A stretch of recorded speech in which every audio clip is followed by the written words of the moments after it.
The hum was the first thing Orion noticed when he slipped off the main platform and into the forbidden veins of Navarre Spire. It pulsed steady as breath, rattling through steel seams slick with grime. The filtered air of the upper tiers was gone, replaced by the sharp bite of ozone and recycled coolant. Shadows clung heavy here, broken only by the occasional strip light that buzzed faintly overhead. He moved like he always did, silent steps, spine straight, eyes scanning every corner. Years as a scout had taught him the posture, and the habit refused to die. He told himself this was just fieldwork, another off-registry detour for his cultural surveys. But truth slipped through the discipline. He wanted to see who the city tried to forget. At the base of a waste chute, he found her. A child, small, thin, her blue skin catching the faint glow of a strip light. Tangled green hair tied back with a length of frayed wire, sling of bundled cables slung across her chest. She stood waiting as the chute spat out warm scraps of plastic, snatching what she could. Half fell through her fingers. She missed more than she caught. Her eyes drifted sightlessly, pale and clouded, never fixing on the scraps she grasped. Each motion was quick, but hesitant, like someone navigating a dream with only sound to guide them. Orion froze. She wasn't just scavenging. She was blind. The rattle came first, sharp against the low hum. A driverless service cart whipped around the bend, wheels skidding on the wet plating. The girl didn't flinch. She stepped forward as if the danger didn't exist. Orion moved. 2 strides, and he was there, boots braced on the rail. He caught the front bumper with both hands. Weight dropped through his frame. The impact shoved him half a step back, jolting his knees. But the cart shuddered to a halt. Only when the air shifted did the girl flinch. "You're strong," she whispered, voice small but certain. "Strong enough," he answered, breath steadying. He glanced at her face eyes that tracked nothing. "Where's your mother?"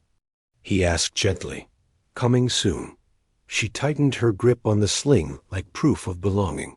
From the shadows behind her, another voice cut through. "She has me." A tall woman stepped into the faint light, and every part of her stance told him she was ready to fight if he took one wrong step. Blue skin glimmered faintly at her collarbones. Her hair, long and green, fell in intricate braids wrapped with cracked glass threads.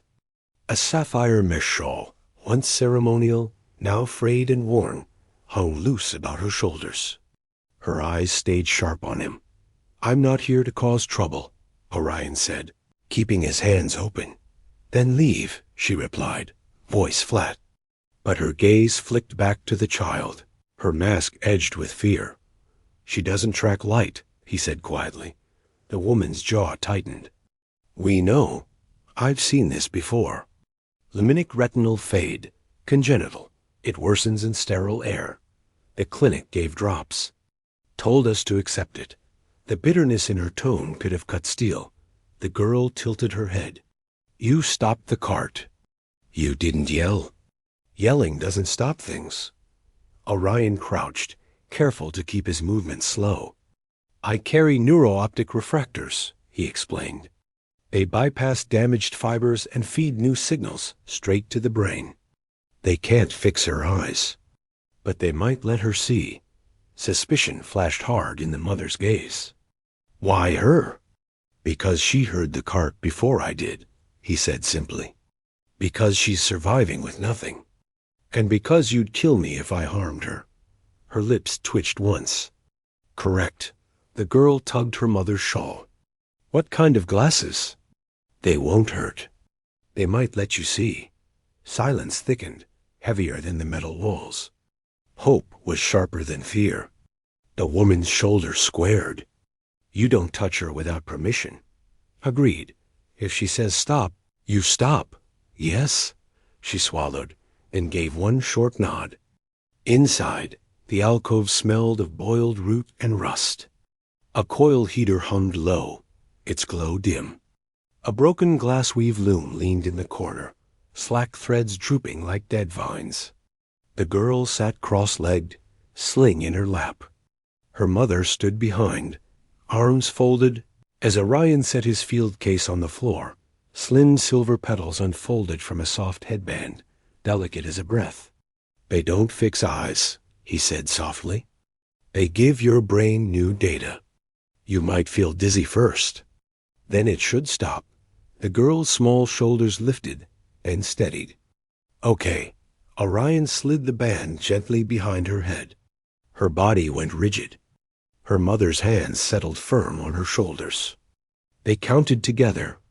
1, 2, 3. The petals unfurled. A soft tone. The girl froze. Her eyes widened, sharpened, blinked fast. She jerked toward the ceiling light, then the door, then her mother. Her whole frame jolted forward as she crashed into her mother's chest with a choked sob. "I see you."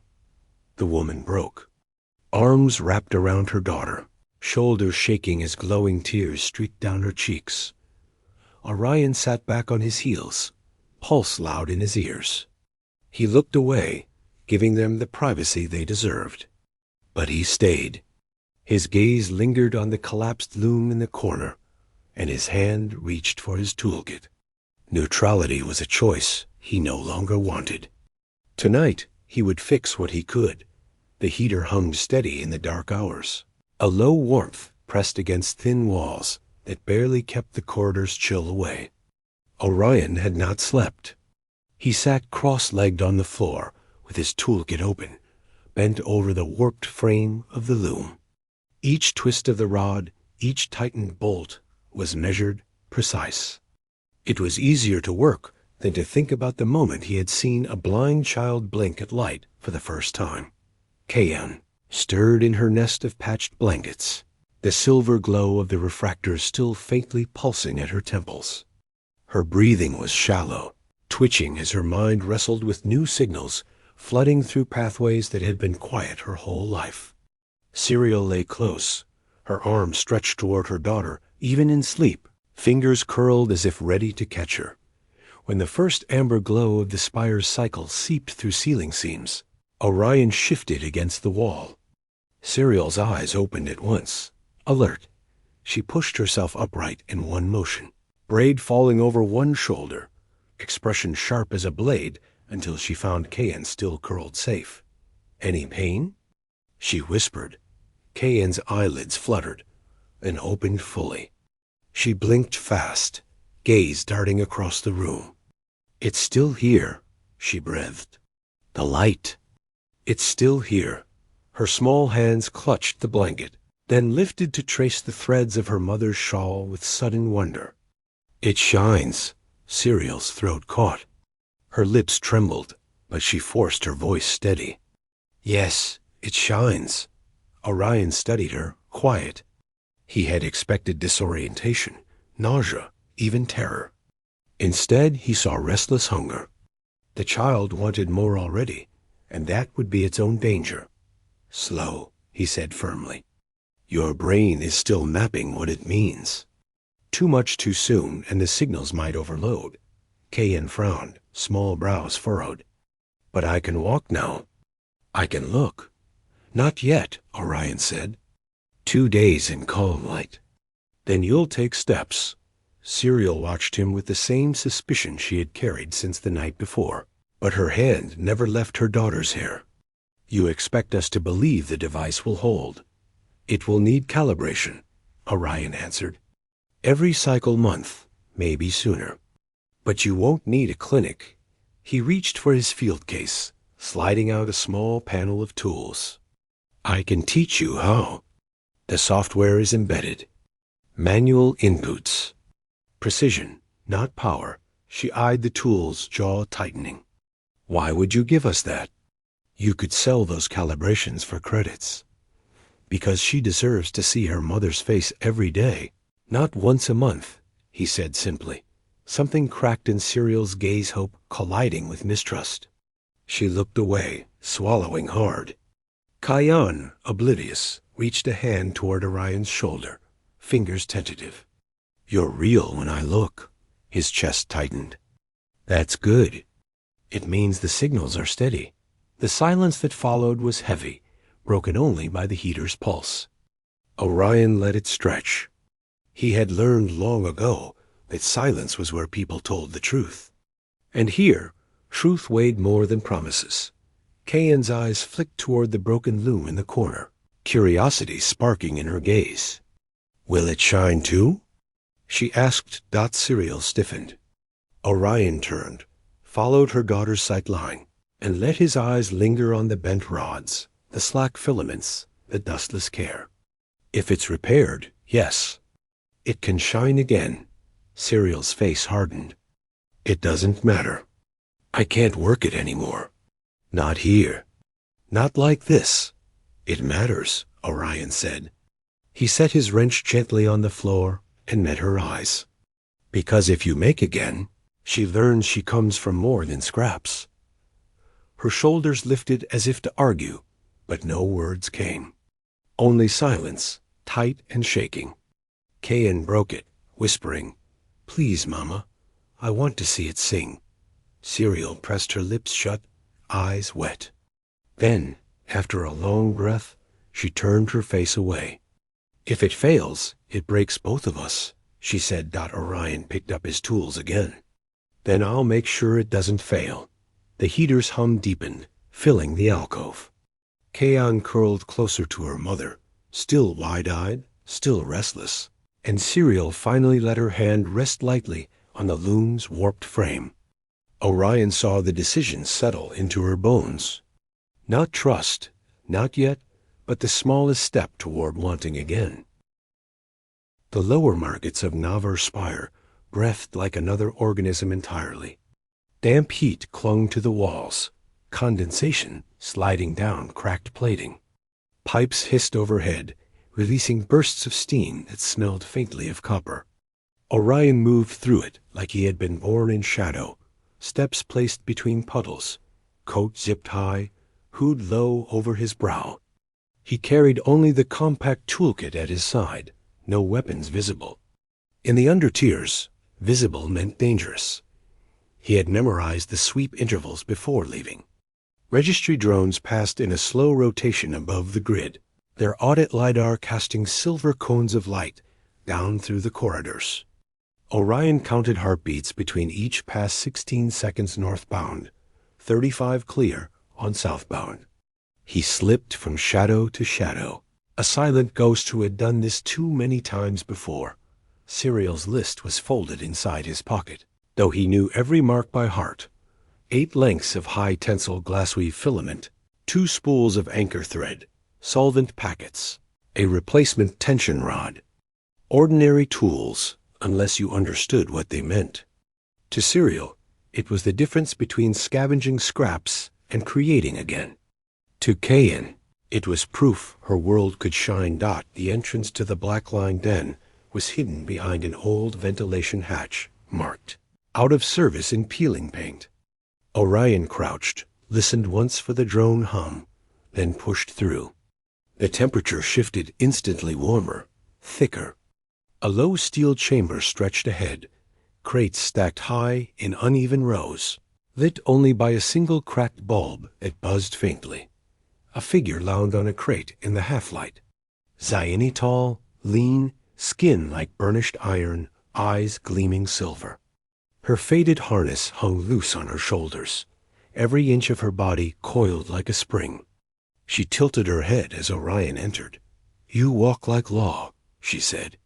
Her voice carried suspicion like a blade. Orion kept his distance, 3 meters back, hands open. I walk like balance, he replied evenly. Law brings credits. Law leaves records. Her eyes narrowed. Which are you? Neither. He slid the folded list across the floor on a strip of synth paper. I need these. She crouched, picked it up, scanned. Her silver gaze snapped back to him, sharper now. Glass weave. No one buys that anymore. Dead art. Not for her. The words hung heavier than he intended.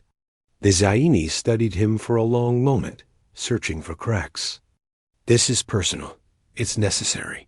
Silence stretched.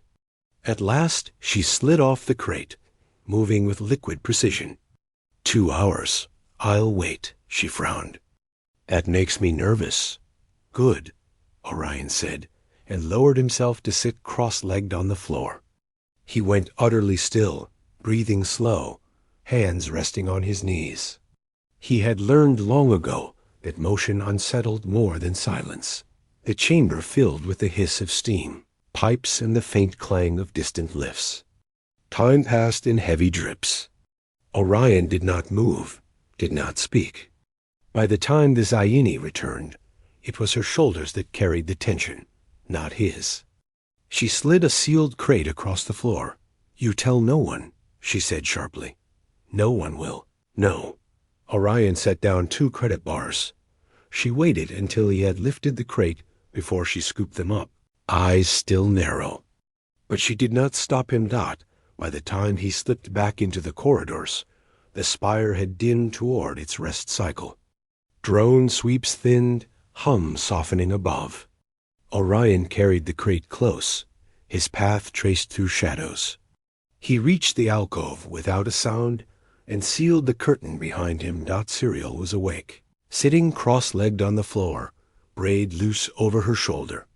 When she saw him step into the heater's faint glow, her body rose tense and quick. Every line coiled. You came back, she said, voice steady but edged. I said I would. Orion set the crate down and cracked the seal. Shimmer of untouched glassweave filaments spilled out, catching the heater light in soft, shifting colors. Serial froze. Her breath caught shallow, lips parted but no words forming. Her hands trembled as she reached, then pulled back, afraid the sight itself might vanish.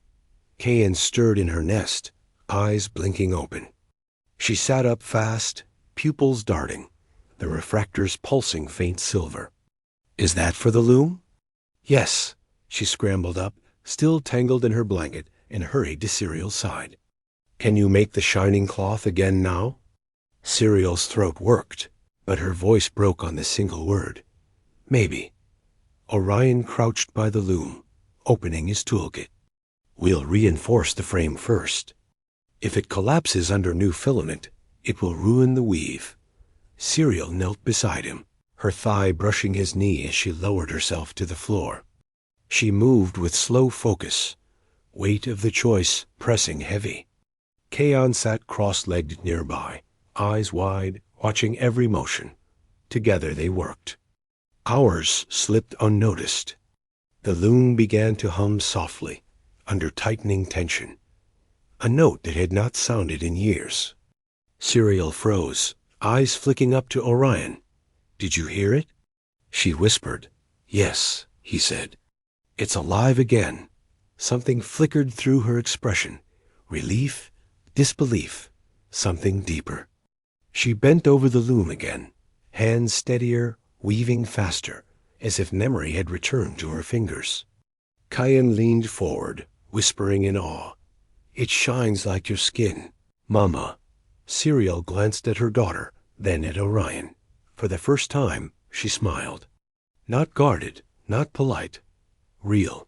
Orion said nothing. He only looked at her, and let himself imagine, for one fragile moment, that this place could be more than hiding. It could be a beginning. The heater glowed low in the alcove, a dull coil of amber casting warmth across steel walls. Serial sat before the loom, posture straight, fingers moving with a rhythm she thought she had forgotten. Each shuttle pass drew taut a new line of glassweave filament, and the frame answered with a soft vibration, like a stringed instrument tuning itself after years of silence. The threads shimmered faintly, catching the heater light and scattering it into pale green and blue reflections across the floor. Kayan lay curled nearby, her refractors pulsing gently, eyes wide open, though she should have been asleep. Every time the shuttle passed, her gaze tracked it. The hunger in her was relentless now. She had waited in darkness for too long to close her eyes while the world unfolded in front of her. You need rest, Serial murmured. pausing with the shuttle in her hand. "I don't want to miss it," Kayan said quickly, words tumbling. "I can see your hands, Mama. They shine when you move." Serial's lips parted. Her throat worked, but she couldn't find an answer. She only bent forward and brushed a stray thread of hair from her daughter's forehead. Orion crouched on the far side of the loom, tightening a support bracket he had salvaged from the crate. His movements were steady, precise, but his eyes strayed often to the girl. She was learning to watch the world like a soldier, fast, restless, measuring everything. He recognized it because he had once done the same. "She'll burn herself out," he said quietly. "She's strong," Serial countered, though her voice carried more fear than certainty. "Strength doesn't protect the nerves in her skull," Orion replied. He adjusted the bracket with one last turn of the wrench and sat back. "We pace her, or we risk collapse." Serial's shoulders tightened. She hated his authority, hated how calm he stayed, even while her own heart pulled against her ribs. But she hated the thought of failure more. She nodded once, sharp and reluctant. Kayan didn't protest when Serial laid the finished strip of cloth over her shoulders. The fabric shimmered faintly against her skin, alive with refracted light. She pressed her cheek into it with a small, astonished sound. "It feels warm." Like water. Her eyes darted up to her mother's face. "Don't stop, Mama. Make more." "I will," Serial whispered, though her eyes glistened. When Kayan finally sagged into sleep, curled in her glowing cocoon, Serial stayed at the loom. Orion remained opposite, arms folded on his knees, silent. Hours passed unnoticed, except for the hum of the frame. "You hide well," Serial said at last, her voice low. "But hiding here won't last. The spire doesn't tolerate what it doesn't see." Orion lifted his gaze from the weave. "Then we make it invisible." Her brow furrowed. "Invisible?" "I've done it before." He leaned forward, tracing the frame with one finger. "Mask your air signature, reroute your waste output, scatter your power nodes through abandoned storage lines. To registry scans, this corridor will vanish." Serial studied him. "You've hidden people before." "Yes." His tone offered no explanation, no defense. Silence stretched. The loom hummed softly, threads alive under her hands. Serial's breath came uneven, torn between mistrust and a dangerous, unfamiliar feeling. Possibility. Kayan stirred in her sleep, murmuring, "The walls have lines. The sky will too." Serial bent quickly, brushing her daughter's hair. She looked back at Orion across the loom, her voice steady but brittle. "If you vanish, tell me first." "She won't survive another disappearance?" "I won't vanish," Orion said for the first time. Her eyes softened. Not with trust, she didn't know how to give that anymore, but with the smallest flicker of belief. She turned back to the loom, hands moving faster now, weaving light into the dark. Orion sat in silence, watching the fabric take shape, watching Serial's shoulders square as her old rhythm returned. For the first time in years, the alcove did not feel like a refuge carved from fear. It felt like a workshop, a home, the beginning of something fragile and real. Outside, the spire's hum carried on, indifferent and endless. Inside, light began to sing. The corridor outside the alcove was silent when the cycle bell struck, a hollow chime reverberating through Navar Spire's bones. Serial stiffened where she sat, fingers frozen on the loom's shuttle. Orion was already moving, shutting his toolkit with a precise click. His head tilted toward the sounder rhythm beneath the hum. Heavy boots. Not the drifting scrape of scavengers or the soft buzz of drones. This was deliberate. This was inspection. Serial's eyes went wide, braids slipping forward across her shoulder. "They don't come here," she whispered. "They do now." Orion's voice stayed low, calm. He crossed to the heater and flicked a switch. The glow died, plunging the alcove into near darkness. Only the refractors at Kayan's temples pulsed faint silver. The footsteps drew closer. A clipped voice barked in the corridor. Sector 12, Subgrid C, anomalous thermal reading. Manual confirmation required. Kayan stirred, blinking awake, the cocoon of glassweave cloth sliding from her shoulders. "Mama?" Serial scooped her up in one swift motion, voice sharp but quiet. Not a sound. Orion pulled the curtain aside just enough to watch. 2 registry drones floated into view, lens arrays spinning as they swept beams across the walls. Between them walked a tall figure in dark inspection armor, insignia glinting faintly under the strip lights. Audit Marshal. Orion felt the weight in his chest. A man who looked for patterns until people disappeared. The drones pivoted toward the alcove. Their beams slid across the patched curtain, pausing on the seams. One whined, registering heat. "Secondary scan," the Marshal ordered. His voice was cold, efficient. Serial's grip on Kayan tightened. Orion crouched beside them, murmured so low it was almost breath. "Crawl space. Now." He pushed back the heater with one sharp movement, revealing a maintenance grate he had loosened nights ago. Serial's eyes widened, but she didn't hesitate. She slipped inside, pulling Kayan with her. Orion followed, dragging the grate into place with careful precision. Darkness swallowed them. The crawl space reeked of coolant and dust. A metal vibrated faintly with the drone's scans. Kayan pressed her face into her mother's shoulder, trembling, but her refractors pulsed steady. She whispered, so small it was almost lost. "They're close. Left side, 1 step." Orion's breath caught. She was tracking them, vision, sharpened beyond sound now. He pressed a hand gently against her back, steadying her. "Good," he mouthed, voice barely air. Through the thin grate, they saw beams sweep across the alcove. The drones hovered longer this time, reading power seams Orion had rerouted. The Marshal lingered in the doorway, scanning the room with cold patience. "False positive," one drone intoned finally. "No active signature." The Marshal didn't move. His eyes narrowed at the patched curtain, the faint dust trails, the silence. Orion felt the man's suspicion, like a blade pressing against skin. Finally, with a clipped order, the Marshal turned. "Mark this corridor. We check next cycle." Their footsteps faded, drones humming as they retreated into the spire's endless hum. Only when silence settled again did Serial exhale. She pulled Kayan tighter, whispering fiercely into her hair. "Quiet, quiet, quiet."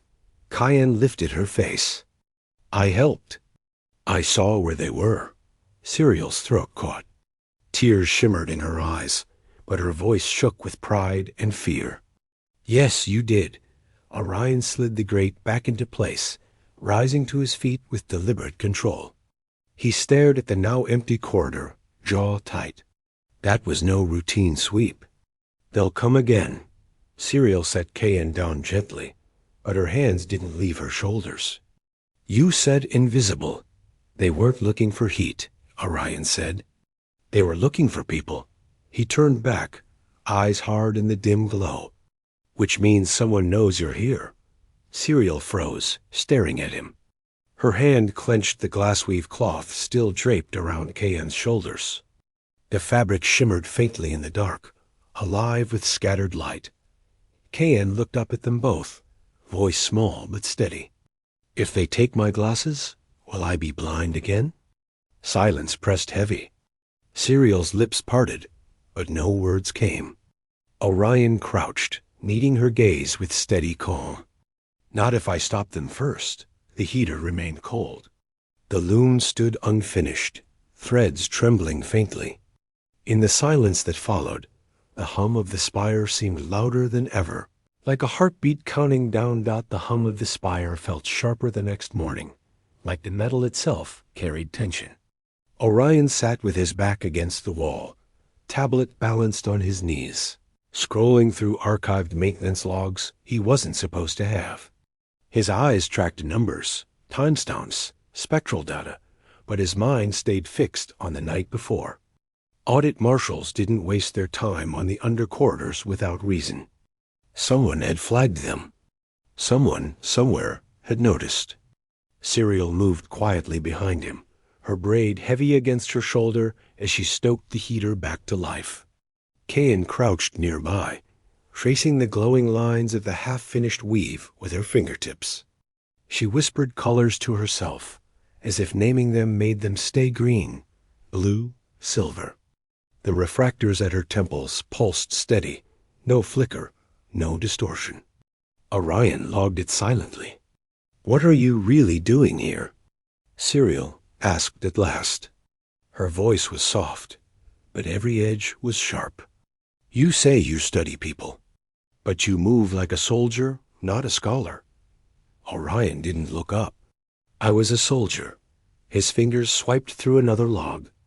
"I cataloged targets, not culture. Marked patterns for destruction." Serial froze. Even the heater's hiss seemed to falter. "I left," Orion continued, eyes narrowing at a line of data. "I thought mapping lives instead of erasing them would be enough. And now?" She pressed. "Now I see patterns that shouldn't exist." He turned the tablet toward her, showing a cluster of numbers. "Cases of laminic retinal fade, your daughter's condition. Look where they spike." Serial leaned closer, hesitant. The graph was simple, brutal. 3 years ago, the numbers tripled. Then again, last cycle. "That's not random," Orion said. "It tracks exactly with filter replacement schedules in the lower tiers. Someone altered the sterilization protocols. They stripped trace minerals out of the air. Your daughter didn't just get unlucky. They made her blind." Serial's breath caught. Her hands clenched until her knuckles blanched. "Why?" "To measure adaptation," Orion said. The words tasted like acid. "My office pays me to observe survival rates in hostile environments. They call it cultural resilience. But it's policy. They engineer weakness and study how long people last." Serial stared at him like he had struck her. For a moment, she looked ready to tear the loom apart with her bare hands. "And you knew?" "I suspected." His voice was flat. "Now I know." Kayan looked up from the cloth, wide-eyed. "Mama?" Serial dropped to her knees beside her, clutching her shoulders. "You're not broken," she whispered fiercely. "They broke the air." Orion shut the tablet with a snap. "If I can trace it, I can expose it. But not from here. I'll need a broadcast node. That's suicide," Serial said. "Not if we mask ourselves," Orion replied. He nodded toward the shimmering strip of cloth. "Glassweave scatters, audit LiDAR. With enough panels, we can cross inspection lanes unseen." Serial's jaw tightened. "You'd risk dragging us through the spire with a child who just learned to walk by sight?" "She's not helpless anymore." Orion looked at Kayan, whose refractors glowed faintly as she reached out, touching the loom's threads with careful precision. "She'll learn faster than either of us. And she deserves the truth." Serial's lips trembled. She wanted to refuse, to keep Kayan buried safe in shadows. But the word safe rang hollow now. If the air itself was poison, hiding was only another kind of death. "What would you do?" she asked finally. "I'd burn their records," Orion said. His eyes were hard, but his voice dropped lower. "I'd make the city see what they've done." Kayan looked between them, confusion shadowing her small face. "The city can't see. It doesn't have eyes." Serial pulled her close, pressing her forehead to hers. "Then we'll give it eyes, little one." For the first time, Orion saw something shift in Serial's gaze. Not resignation, not mistrust, resolve. The loom hummed in the silence, threads catching the heater's glow. For 3 years, it had stood useless, abandoned. Now, like its weaver, It was alive again, ready to make something sharp enough to cut through the dark. The spire never truly slept. Even in its rest cycle, the undercloud glowed with vertical veins of light, towers breathing silver mist. Orion led them along a maintenance walkway, every step calculated between the rotations of audit lidar. He wore his field coat high and close, the shimmer of glassweave panels draped across his shoulders like a cloak. Serial followed, her shawl hidden beneath a strip of the same cloth, guiding Kayan by the hand. The girl's refractors pulsed faint silver, her eyes bright and restless, as they drank in shadows she had never known before. They were heading for a service deck where an old broadcast node still pulsed faint energy. If they reached it, Orion could inject everything air protocols, filter schematics, the refractor's firmware into the spire's open channels. The city would see. The city would not be able to look away. But he felt the drag of pursuit long before he heard it. Audit Marshal Vell. The man moved with the cold inevitability of a blade. His drones swept patterns tighter than regulation, cones of light cutting closer with each pass. Orion adjusted course without a word, leading them through coolant mist and into shadow. Kayan stumbled once at the sudden depth drop of a crosshatch walkway. She gasped, eyes flicking wildly, disoriented. Serial's arms locked around her waist, steadying her. "Close your eyes," she whispered. "Count steps," but Kayan shook her head fiercely. "No, I can do it." Her small hand clenched her mother's, her other brushing Orion's sleeve as if confirming he was still there. She took the step forward. One, then two, breath held until her feet found steel again. Orion's chest tightened. She was leading herself now. The broadcast deck loomed ahead dark, unused, ringed in dead consoles. Orion pushed open the access hatch, ushered them inside, and locked it behind them. The air was thick with dust, cables dangling like vines. He dropped to one knee before the console, fingers flying over ancient keys as his field slate jacked into the system.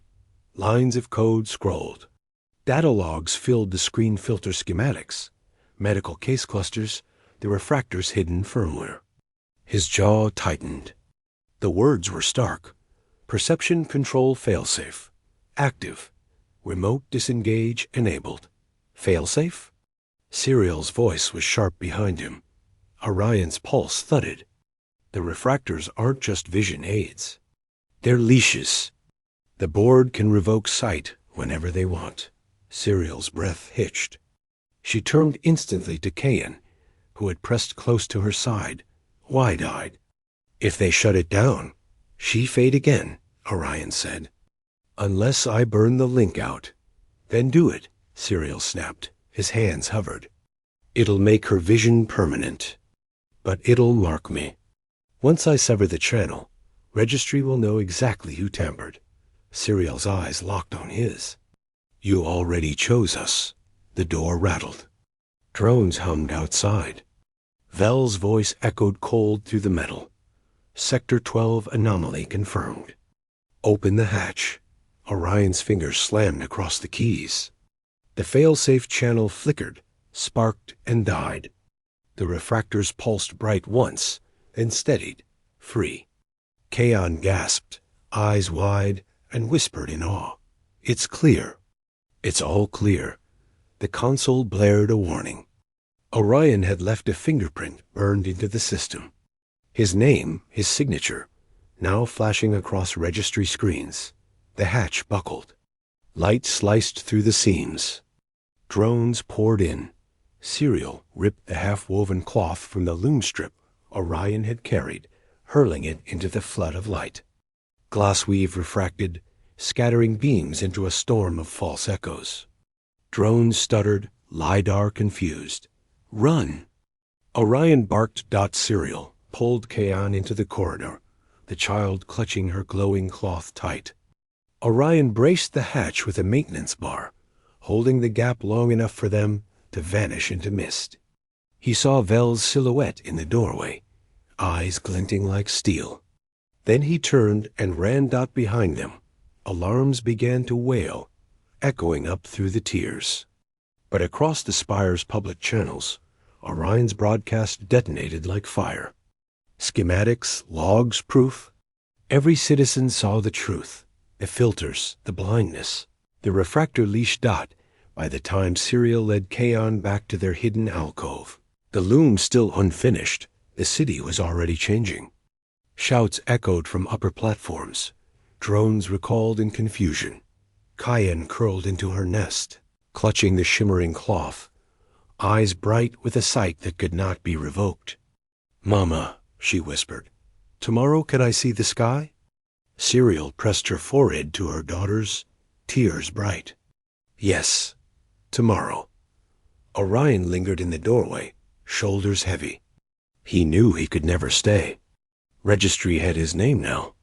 But as he watched Kayan's gaze fixed upward, as if walls had vanished, he let himself believe he had given her more than sight.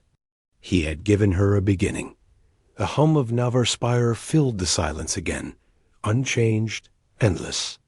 But inside the alcove, light shimmered across steel, alive and defiant.